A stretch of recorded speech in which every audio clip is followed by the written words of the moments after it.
ಗುಲ್ಬರ್ಗ ವಿಭಾಗದ ಅಂದ್ರೆ ಗುಲ್ಬರ್ಗ,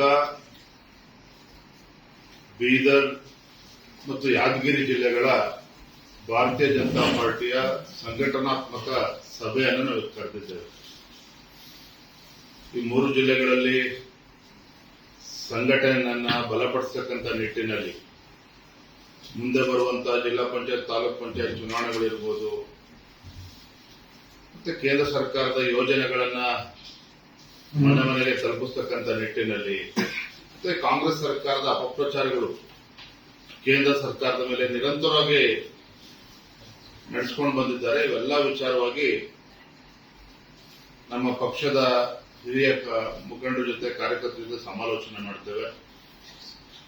ಮುಂದಿನ ದಿನಗಳಲ್ಲಿ ಪಕ್ಷದ ಸಂಘಟನೆಯನ್ನ ಬಲಪಡಿಸತಕ್ಕಂಥ ನಿಟ್ಟಿನಲ್ಲಿ ನಮ್ಮ ಕಾರ್ಯತಂತ್ರ ಹೇಗಿರಬೇಕು ಇವೆಲ್ಲದರ ಬಗ್ಗೆ ಸಮರ್ಪಕವಾಗಿ ಚರ್ಚೆಯನ್ನು ಮಾಡಲಿದ್ದೇವೆ. ನಮ್ಮೆಲ್ಲ ಶಾಸಕರು, ಮಾಜಿ ಶಾಸಕರು, ಸಂಸದರು, ಪಕ್ಷದೆಲ್ಲ ಹಿರಿಯ ಪದಾಧಿಕಾರಿಗಳು, ಹಿರಿಯ ಕಾರ್ಯಕರ್ತರು ಕೂಡ ಸಭೆಯಲ್ಲಿ ಭಾಗವಹಿಸುತ್ತಾರೆ. ಈಗಾಗಲೇ ಮೈಸೂರು ವಿಭಾಗದಲ್ಲಿ ಈ ನಮ್ಮ ಸಂಘಟನಾತ್ಮಕ ಸಭೆ ಮೈಸೂರು ವಿಭಾಗದಲ್ಲಿ ಪೂರ್ಣ ಆಗಿದೆ. ಅದೇ ರೀತಿ ಶಿವಮೊಗ್ಗ ವಿಭಾಗದಲ್ಲೂ ಸಹ ಆಗಿದೆ. ಶಿವಮೊಗ್ಗ ವಿಭಾಗ ಅಂತ ಹೇಳಿದ್ರೆ ಶಿವಮೊಗ್ಗ ಜಿಲ್ಲೆ, ಅದೇ ರೀತಿ ನಮ್ಮ ಚಿಕ್ಕಮಗಳೂರು ಜಿಲ್ಲೆ ಮತ್ತು ಉತ್ತರ ಕನ್ನಡ ಜಿಲ್ಲೆ.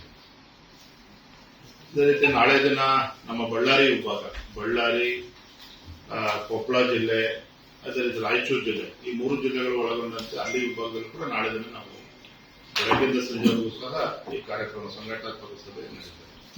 ಮೈಸೂರಿನಲ್ಲಿ ಕಾಂಗ್ರೆಸ್ ಸಮಾವೇಶ ಸಿದ್ದರಾಮಯ್ಯನವರ ಕುರ್ಚಿ ಯಾವಾಗ ಬಲ ಕಳ್ಕೊಳ್ತದೆ, ಸಿದ್ದರಾಮಯ್ಯನವರಿಗೆ ತಮ್ಮ ಮುಖ್ಯಮಂತ್ರಿ ಕುರ್ಚಿ ಅಳ್ಳಾಡ್ತಾ ಇದೆ, ಅಸ್ಥಿರತೆ ಕಾಡ್ತಾ ಇದೆ ಮುಖ್ಯಮಂತ್ರಿ ಸಿದ್ದರಾಮಯ್ಯನವರಿಗೆ, ಈ ರೀತಿ ಅಸ್ಥಿರತೆ ಕಾಡ್ದಾಗಲೆಲ್ಲ ಈ ರೀತಿ ಸಮಾವೇಶಗಳನ್ನ ಸಿದ್ದರಾಮಯ್ಯನವರು ನಿರಂತರ ಮಾಡ್ಕೊಂಡು ಬಂದಿದ್ದಾರೆ. ಸಿದ್ದರಾಮಯ್ಯನವರು ಅಂತ ಹೇಳಿದ್ರೆ ಸಮಾವೇಶ ಅಂತ ಹೇಳಿದ್ರೆ ಸಿದ್ದರಾಮಯ್ಯನವರು ತಮ್ಮ ರಾಜಕೀಯ ಅಸ್ತಿತ್ವವನ್ನು ಉಳಿಸಿಕೊಳ್ತಕ್ಕಂಥ ಸಲುವಾಗಿ ಅಹಿಂದ ಸಮುದಾಯಗಳನ್ನ ಮುಂದೆ ಇಡ್ತಾರೆ. ಆ ಸಮುದಾಯಗಳನ್ನ ಬಳಸಿಕೊಂಡು ತಮ್ಮ ರಾಜಕೀಯ ಬೇಳೆಯನ್ನ ಬೇಯಿಸ್ಕೊಳ್ಳೋದಕ್ಕೆ ಈ ರೀತಿ ಸಮಾವೇಶಗಳನ್ನ ಮಾಡಿ